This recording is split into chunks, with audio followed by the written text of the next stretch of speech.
Жогорку кеңеш берип атат бу. Я. А эмне выборочно, бардык ветерандарга берилбейби? Я. Я байке. Бардык ветерандарга берилбейби? Список бар екен ошолордон алып атат. Сиз аты жөнүңүз ким сиздин? Айтпайм, больницадан барса рак экен. Я байке. Аты жөнүңүз ким? Я байке. Аты жөнүңүз ким? Ким керек силерге? Сиздин эмне үчүн бардык ветерандарга берилбейт дейм да? Я. Бул жогорку кеңештен келгенсиз да, Жок.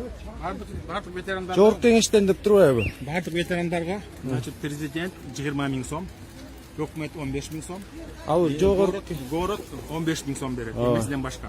Анан спонсорлор. Список боюнча кетип атабыз. Ошондойбу, Ошондо.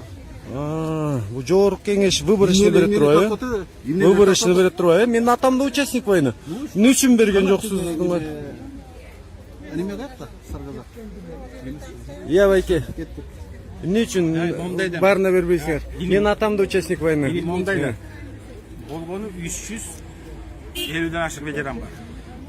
Ооба, менин атам да кан төккөн да. Жо билип атам. Эмне үчүн выборочно бересиңер? Жогорку кеңеш ушундай да, Кыргызстан ушундай. Жок, коюп турсаңыз. Бул жолу мына ушкарым бир 20 кишиге. Эмки жолу калган 20. Андай болбойт да. Баарына бериш керек да, аз эле киши калбадыбы? 1 сомдон болот экен, 1 сомдон. Аз эле киши калды. 1 сомдон болот. Кантип эле 5 сомдон болот?